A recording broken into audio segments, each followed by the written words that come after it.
mag-celebrate ng Christmas namin. Actually, may pasok ngayon. Nag-yasumi lang ako, nag-absent lang ako. Para mag-celebrate kami ng Christmas kasama yung family ko. Bagong open kasi yung Yakiniku na to. Kaya yan, may mga decoration sila. Hindi yan dahil Christmas, kundi bagong open ang itong Yakiniku na to. So ayan, pagpasok pa lang maganda na. Merry Christmas.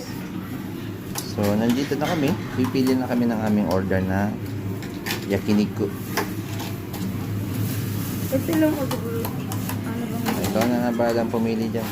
puro kalbi ko. Wala kang buta. Ito may buta. Dapat may buta. Ito na lang. Ano mo dyan? Ano tayo? Bango Basta. dito.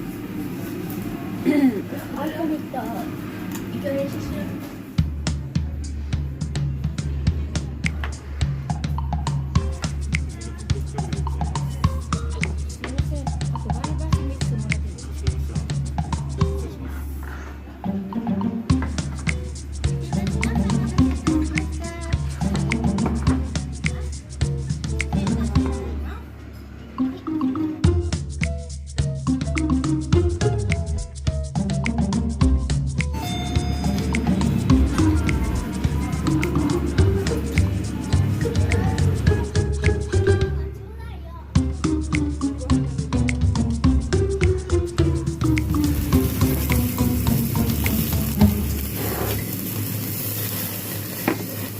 At ito na nga, sinimulan ko na ang lutuin yung mga yakiniku, baboy tsaka beef.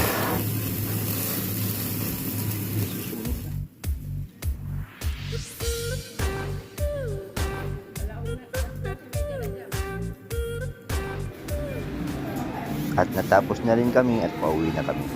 Ito nga pala yung ginkan ng Yakiniku store na to. So may kanya-kanyang box para sa mga shoes and then may mga susi pa.